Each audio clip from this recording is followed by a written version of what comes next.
উপস্থিত হয়েছি শনি মহাদশা ও শনির মহাদশায় অন্যান্য গ্রহদের অন্তর্দশা প্রভাব কেমন হবে সেই নিয়ে বিস্তারিত আলোচনার জন্য। এর আগে আমাদের সূর্য, চন্দ্র, মঙ্গল, বৃহস্পতি, বুধ ও শুক্রর মহাদশা ও অন্তর্দশার প্রভাব নিয়ে আলোচনা করা হয়ে গেছে। আজ চর্চা শনিদেবের। শনিদেব কালপুরুষের দুঃখ, বিষাদ। শনিদেবের দশা 19 বছরের হয়। শনিদেবের দশাকে অনেকেই ভয় পান, কম বেশি মানুষ ভয় পান। কিন্তু আপনি যদি জ্যোতিষশাস্ত্রকে ভালোবাসেন, জ্যোতিষশাস্ত্রকে বোঝার চেষ্টা করেন, তাহলে শনিদেবের দশাকে আপনাকে ভালো মতো বুঝতে হবে। শনির দশার যে প্রভাব তা তো অবশ্যই প্রাপ্ত হবে, কিন্তু আমরা যদি শনির দশাকে ভালো মতো বুঝতে পারি তাহলে অনেকাংশে যখন অন্তর্দশাগুলো আসবে তখন নিজেদের জীবনকে সুরক্ষিত ও সুনিশ্চিত করতে পারবো। যেটা আগে বললাম, কালপুরুষের বিষাদ বলা হয় শনিদেবকে, ফলে শনির দশা কষ্টদায়ী হয়। এরকম বলা যেতে পারে যে আমাদের কর্মের ফল আমরা পাচ্ছি। যখন দেবগুরু বৃহস্পতির দশা আমরা পাই তখন দেবগুরুর কাছ থেকে আমরা সুখ ও আনন্দ পাই। আর সেখানে যখন আমরা কোনো প্রশ্ন তুলি না, তাহলে শনির দশায় আমরা কি করে প্রশ্ন তুলব যে শনির দশা আমাদের কষ্টদায়ী হবে? অর্থাৎ বলার অর্থ এটা হচ্ছে যে শনিদেবের যে দশা হয় সেটাও ভালো হয়। যদি শনিদেব কুণ্ডলিতে বলবান হয়, কারক হয়, আর যদি কোনো ভালো ভাবে বসে, তাহলে সম্ভবত সেই দশাতে জাতক সেই সমস্ত সুখ প্রাপ্ত করে যা তার আকাঙ্ক্ষিত। জাতক সমাজে মান সম্মান, রাজনীতিতে কোনো বড় পদ, সরকারি চাকরির প্রস্তুতি করলে তাতে বড় পদ। দেখুন, যে কোনো গ্রহের এরকম প্রভাব কখনোই হয় না যে সে শুধুমাত্র খারাপ প্রভাবই দিয়ে যাবে। কালপুরুষের কুণ্ডলিতে সুখ ও ঐশ্বর্যর কারক যদি শুক্র হয় তাহলে দুঃখ শনিদেবকে বলা হয়। কিন্তু সবার প্রথম এটা বুঝতে হবে যে একটা তো গেল শনির দশা। সাধারণ শব্দে শনির দশার মূল প্রভাব মানা হয় দুঃখ, কষ্ট, মানসিক অশান্তি, পীড়া, বন্ধু বান্ধবের সঙ্গে বিয়োগ, দেশকে ছাড়া স্থিতি, মৃত্যু অথবা মৃত্যু সমতুল্য কষ্ট। এটা শনিদেব নিজের দশা বা অন্তর্দশায় দিয়ে থাকে। সাধারণ ফল এটা। আগে যেটা বললাম সেটা হচ্ছে শনিদেব যদি ভালো স্থিতিতে থাকে তখন। বাকি সাধারণ ফল এটাই। এবার দুটো বিষয়কে ছেড়ে সামনে এগোই। কোনো গ্রহ যখন তার দশার প্রভাব দেওয়া শুরু করে তো সবার প্রথম জানতে হবে সেই গ্রহের দশার মূল প্রভাব। এই মূল প্রভাবই আমি দুটো বিভাগে আপনাদের বোঝালাম। ভালো হলে ভালো প্রভাব, আর খারাপ হলে কষ্টের প্রভাব। সুবিধার জন্য একটা উদাহরণ দিই। হলুদ রঙের কাজ হচ্ছে হলুদ করা। এবার যদি এই হলুদ রঙে অন্যান্য রং মেশানো শুরু করা হয় তাহলে কালার চেঞ্জ হতে থাকবে। কালার যতই চেঞ্জ হোক না কেন তার মূল রংটা হলুদই থাকবে। তো শনি দুঃখ হলে দুঃখই মূলে থাকবে, কিন্তু বাকি জিনিসগুলো অন্তর্দশার সাথে সাথে বদলাতে থাকে।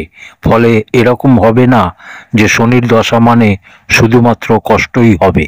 এবার শনির দশায় যখন অন্তর আসবে তখন ভালো হলে ভালো প্রভাব দেখা যাবে। গ্রহদের পরিস্থিতি নিয়ে পূর্বের ভিডিওগুলোতে বলেছি, তাও একবার বলে দিই। দুটো ভাগে গ্রহদের বিভক্ত করে নিই। একটা ভাগে সূর্য, চন্দ্র, মঙ্গল, বৃহস্পতি ও অন্য ভাগে শুক্র, বুধ, শনি, রাহু। এই দুটো ভাগ। প্রথম ভাগের গ্রহরা নিজেদের মধ্যে মিত্রতার সম্পর্ক রাখে। দ্বিতীয় ভাগের গ্রহরা নিজেদের মধ্যে মিত্রতার সম্পর্ক রাখে। আর এই দুটো ভাগের গ্রহরা একে অপরের সাথে শত্রুতার সম্পর্ক রাখে। এতটুকু আশা করি বোঝা গেল। বুধের কথা বললে এটা জরুরি নয় যে বুধ সকলের সাথে শত্রুতার সম্পর্ক রাখে। শুক্রের কথা বললে শুক্র গুরুর সাথে নৈসর্গিক শত্রুতার সম্পর্ক রাখে।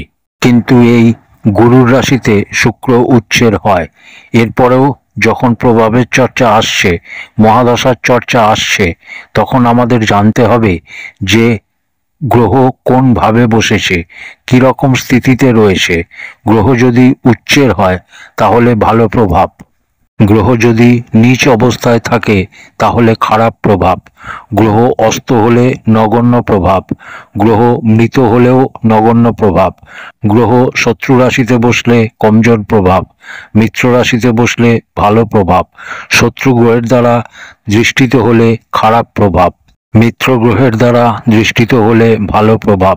এরকমভাবে গ্রহদের প্রভাবকে বোঝা হয়। এবার বলি শনির দশায় অন্যান্য গ্রহদের অন্তর্দশার প্রভাব নিয়ে। তো সবার প্রথম শনির দশাতে, শনির অন্তর্দশায় রোগের বৃদ্ধি হয়, রোগ কারক স্থিতি উৎপন্ন করায়। কিন্তু শনিদেব যদি বলি স্থিতিতে থাকে সুখ প্রদান করে, সম্পন্নতা প্রদান করে। এখানে আর একটা জিনিস বোঝার আছে, শনিদেবের দশার আগে বৃহস্পতির দশা চলে। এবার যদি দেবগুরু বৃহস্পতি আপনার কুণ্ডলিতে কারক হয়, দেবগুরুর দশায় আপনি পর্যাপ্ত পরিমাণে সুখ পেয়েছেন, খুব ভালো ফল দিয়েছে, তো শনির দশা এলেই সমস্ত সুখ চলে যাবে এরকম তো হয় না, সময় লাগে।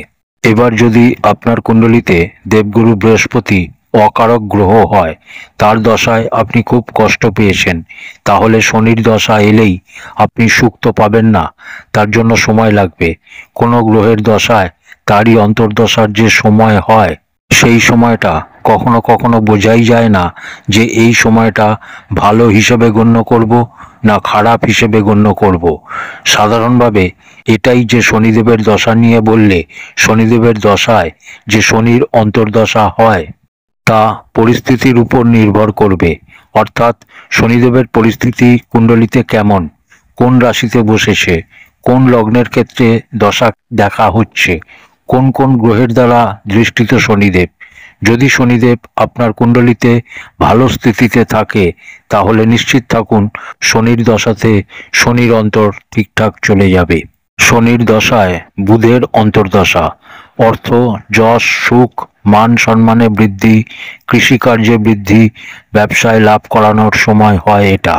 এবার যদি শনি ও বুধের সম্বন্ধ জন্মকুণ্ডলিতে স্বরাষ্ট্রক যোগের হয়, অর্থাৎ ষষ্ঠ, অষ্টম বা দ্বাদশের সম্বন্ধ হয়, তাহলে সেক্ষেত্রে রোগ প্রদান করবে, চর্মজনিত রোগ, নপুংসতা, সমাজে মান সম্মান হানি করানো, বাজে অভ্যাস তৈরি হওয়ার সময় হবে এটা। তাই শনি ও বুধের সম্পর্ককে একবার দেখে নিতে হবে। তার সাথে এটাও জরুরি যে কোন লগ্নের কুণ্ডলী। যেমন তুলা লগ্নের কুণ্ডলী হলে সেখানে শনিদেবও কারক আর বুধও কারক। এবার যদি এখানে শনি ও বুধের সম্বন্ধ স্বরাষ্ট্রক যোগের হয় তাহলে সমস্যা তো আসবে, কিন্তু সেক্ষেত্রে সমস্যার পরিমাণ কম হবে। এবার যদি মেষ লগ্নের কুণ্ডলী হয় তাহলে সেখানে শনিদেব অকারক ও বুধও অকারক। এবার যদি শনি ও বুধ স্বরাষ্ট্রক যোগে না থেকে কোনো ভালো সম্বন্ধে থাকে, যেমন নবম পঞ্চমে যদি থাকে, তাহলে সেক্ষেত্রে ভালো ফল তো পাবেন, কিন্তু খুব ভালো ফল পাবেন না। এবার যদি শনি ও বুধ মেষ লগ্নের কুণ্ডলিতে স্বরাষ্ট্রক যোগে হয় তাহলে খারাপ ফল ছোট আকারে নয় বড় আকারে হবে। আশা করছি এই উদাহরণের প্রভাবের হেরফের বুঝতে পারবেন। এরপর শনির দশায় কেতুর অন্তর্দশা। এই সময়কাল কষ্টদায়ী হয়। এই সময়কালে অনিদ্রা, অজ্ঞাত ভয়, খারাপ চিন্তা ভাবনা মনে আসা, উদাসীনতা বেড়ে যায় এই সময়কালে জাতকের। এই কারণে শনির দশায় কেতুর অন্তর্দশাকে ভালো বলা যায় না। এরপর হচ্ছে শনির দশায় শুক্রের অন্তর্দশা। শনিতে শুক্রের অন্তর সাধারণত দেখে মনে হয় যে খুব ভালো যাবে, ভালো প্রভাব দেবে, মান সম্মানে বৃদ্ধি করাবে, কিন্তু বাস্তবে চিত্রটা একটু অন্য ধরনের হয়। জন্মকুণ্ডলিতে অংশ বলে শুক্র ও শনির মধ্যে যে বেশি বলি হবে, ধরা যাক শুক্র শনির থেকে অংশ বলে বেশি অর্থাৎ বলি, তাহলে শনির দশায় শুক্র অন্তর যখন আসবে তখন সুখ সম্মান প্রাপ্তি হবে, মান সম্মান বৃদ্ধি হবে। এবার যদি শুক্রের অপেক্ষা শনি অধিক বলি হয়, তাহলে সেই অবস্থায় শনির দশায় শুক্রর অন্তর যখন আসবে, জ্যোতিষশাস্ত্র বলে এমন স্থিতি উৎপন্ন হয় যে জাতক দেউলিয়া অবধি হয়ে যেতে পারে। মান সম্মানের হানি হওয়া সেটা তো আছেই, জীবন থেকে সবকিছু হারিয়ে ফেলে জাতক, এরকম খারাপ পরিস্থিতি তৈরি হয়। অর্থাৎ শনিতে শুক্রের অন্তরে এটা দেখা ও বোঝা অত্যন্ত জরুরি যে দুটো গ্রহ কিরকম স্থিতিতে রয়েছে। এরকম নয় তো যে দুটো গ্রহ প্রায় একই রকম অংশে বা বলা রয়েছে, অর্থাৎ দুজনেই খুব মজবুত। আর দুজনেই যদি মজবুত স্থিতিতে হয় তাহলে খুবই কষ্টদায়ী স্থিতি তৈরি হবে। শনির দশায় সূর্যের অন্তর্দশা, আমরা জানি এরা নিজেদের মধ্যে নৈসর্গিক শত্রু গ্রহ হয়। নৈসর্গিক শত্রু এই কারণে যে সূর্য হচ্ছে প্রকাশ আর শনি হচ্ছে অন্ধকার, তো সাধারণ ব্যাপার এদের মধ্যে মিত্রতা হবে না। এই সময়কালে অর্থহানি, ক্লেশ, অপমান করানো, দুর্ঘটনা করানো এগুলো হয়ে থাকে। এবার যদি শনি ও সূর্যের সম্বন্ধ তৃতীয় একাদশের হয় বা নবম পঞ্চমের হয়, সেক্ষেত্রেও দুর্ঘটনার সম্ভাবনা থাকবে।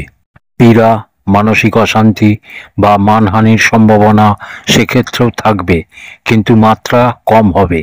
কখনো কখনো রেজাল্ট ভালোও আসবে যদি জন্মকুণ্ডলিতে বাকি গ্রহদের স্থিতি ভালো থাকে বা গোচরের স্থিতি ঠিকঠাক চলে, তাহলে পীড়া পরিমাণে কম হবে। হবে অবশ্যই, কিন্তু পরিমাণে কম। শনির মহাদশায় চন্দ্রমার অন্তর্দশা, এটাকে বিষযোগ বলে। মানসিক অশান্তি, সমস্যা, মাতার বিয়োগ, গৃহকলহ, শত্রু বৃদ্ধি, এই সমস্যাগুলো আসে। নির্ভর করে শনি ও চন্দ্রমার সম্বন্ধ কেমন জন্মকুণ্ডলিতে, চন্দ্রমা কিরকম স্থিতিতে রয়েছে। ধরা যাক শনি ও চন্দ্রমা দুজনেই কেউই কারক নয় কুণ্ডলিতে। মেষ লগ্নের কুণ্ডলী হলে চন্দ্রমা কারক হবে, কিন্তু শনিদেব কারক হবে না। কিন্তু এখানে যদি চন্দ্রমা নিচ রাশিতে বসে, তাহলে সেক্ষেত্রে শনি ও চন্দ্রমার দশায় ভয়ানক মানসিক অশান্তি ও সমস্যা দেবে। কিন্তু এই মেষ লগ্নের কুণ্ডলিতে যদি চন্দ্রমা ভালো স্থিতিতে হয় আর শনি ও চন্দ্রমার সম্বন্ধ কুণ্ডলিতে যদি ভালো হয়, অর্থাৎ স্বরাষ্ট্রক যোগে যদি না থাকে, বিষ যোগ যদি না থাকে, চন্দ্রমা পীড়িত না হয়, তাহলে শনির দশাতে চন্দ্রমার অন্তরে এরকম নয় যে সব কিছু খারাপ হবে। মানসিক অশান্তি, মাতার বিয়োগ, গৃহকলহ ইত্যাদি যে প্রভাবগুলো বললাম, এগুলো হবে না। হতে পারে কার্য আপনার দেরিতে সম্পন্ন হলো, সামান্য মানসিক অশান্তি হতে পারে, কিন্তু কার্য অবশ্যই সম্পন্ন হবে। শনির মহাদশায় মঙ্গলের অন্তর্দশা, এই অন্তরকেও ঠিক বলা হয় না। শনিতে মঙ্গলের অন্তরকে খুবই খারাপ মানা হয়। এই সময়কালে অঙ্গ ভাঙা, আগুনজনিত বিপদ, অপারেশন, দুর্ঘটনা, চুরি করানো, অর্থাৎ বিভিন্ন ধরনের সমস্যায় জাতককে ফেলে দেয়। এই দিক থেকে এই সময়কালটা ভালো যায় না। এরপর শনিতে রাহুর অন্তর্দশা, এই সময়কালও ঠিক হয় না। এবার যদি প্রশ্ন হয় কারোর কুণ্ডলিতে যদি শনি ও রাহু দুজনেই কারক গ্রহ হয়, যদি তুলা লগ্নের কুণ্ডলী হয়, তাহলে সেখানে শনিও কারক গ্রহ আর রাহুও কারক গ্রহ। দুজনের সম্বন্ধ ভালো কুণ্ডলিতে, ভালো স্থিতিতে দুজনেই বসে আছে, তাহলে কি তখনও আমরা খারাপ বলবো? স্বাস্থ্যর ব্যাপার নিয়ে তো সেই ক্ষেত্রেও বলা হবে জাতককে স্বাস্থ্যজনিত সমস্যা থেকে সাবধান হতে হবে, কারণ স্বাস্থ্যজনিত কোনো সমস্যা আসতে পারে, সম্ভবত কোনো দীর্ঘকালীন রোগ হতে পারে। কিন্তু এরপরেও আপনি যদি রাজনীতিতে যুক্ত থাকেন, তাহলে সফলতা প্রাপ্ত করবেন। কার্যক্ষেত্রে মান সম্মানের বৃদ্ধি ঘটবে, কার্যে আপনি সফলতা পাবেন, কিন্তু এর সাথে আপনাকে সচেতন থাকতে হবে, কারণ আপনার বিরুদ্ধে ষড়যন্ত্র হতে পারে। অর্থাৎ লাভ তো হবে, কিন্তু সাবধানতার সাথে চলতে হবে। জাতকের এটা যে ভালো সময় হচ্ছে, এই ভালো সময়কে দীর্ঘকালীন করতে অত্যন্ত সাবধানতার সাথে চলতে হবে। এটা বলার কারণ হচ্ছে এই যে লাভ বা ফায়দা হচ্ছে এই সময়, তা এমন দুটো গ্রহর সম্বন্ধ থেকে আসছে যাদের মূল কাজ বা প্রভাব হচ্ছে কষ্ট দেওয়া। দুটো এমন গ্রহ থেকে ভালো ফল বলা হচ্ছে যাদের মূল কাজ খারাপ প্রভাব দেওয়া বলে জানা যায়। যেরকম আমরা সূর্যগ্রহণ বা চন্দ্রগ্রহণের চর্চা করি, এদের প্রভাব কিছু রাশির ক্ষেত্রে ভালো বলা হয়। মূলত গ্রহণের প্রভাব তো খারাপই হয়, কিন্তু সেই রাশিগুলোর ক্ষেত্রে কিছুটা ভালো। অর্থাৎ বলার মানে এটাই যে খারাপ থেকেই সেই ভালোটা আসছে। এরপর শনির দশায় গুরুর অন্তর্দশা। শনিতে গুরুর অন্তরে উদাসীনতা আনে জীবনে। এছাড়া জাতকের ধার্মিক রুচি বাড়ে, ধর্মের সাথে যুক্ত হয়। খুব খারাপ প্রভাব এর দেখা যায় না। প্রিয় দর্শক বন্ধুরা, শনির দশা ও অন্তর্দশা প্রভাব নিয়ে আমি বললাম। কোনো ব্যাপার যদি বুঝতে না পারেন তাহলে এই ভিডিওকে আর একবার দেখুন। আগের যে দশাগুলো আলোচনা করেছি সেগুলো একবার দেখে নিন। জরুরি নয় যে সেই দশাই আপনার জীবনে বর্তমানে চলছে, কখনো না কখনো তো আসবে। তাহলে বুঝতে পারবেন এখন থেকে। এবার যদি শনি আপনার কুণ্ডলিতে পীড়া প্রদান করার স্থিতিতে থাকে, অর্থাৎ শনি যদি কারক না হয়, দেখুন, কারক না হলে কোনো মহাদশা খারাপ হবে এটা বলা সঠিক নয়। কারক না হলেই যে মহাদশা খারাপ যাবে এরকম নয়। কালপুরুষের অঙ্গের নির্মাণ করলে আমাদের পা, যেটাকে শনি ধরা হয়, আমাদের কুণ্ডলিতে শনি কারক না হলেও আমাদের শরীরে পা অবশ্যই থাকবে। শনির যে তত্ত্ব তা আমাদের শরীরে অবশ্যই থাকবে। আমরা পঞ্চতত্ত্ব নিয়ে তৈরি হয়েছি, তাই প্রত্যেকটা গ্রহেরই প্রভাব থাকবে। গ্রহ অকারক হলে সেই তত্ত্বকে লিমিটে রাখতে হয়। আমাদের সেই তত্ত্বকেই বাড়ানো উচিত যাদের প্রভাব আমাদের শরীরে বিশেষভাবে রয়েছে, বা যে তত্ত্বের জন্য আমরা জীবনকালে সফলতা অর্জন বেশি করতে পারব।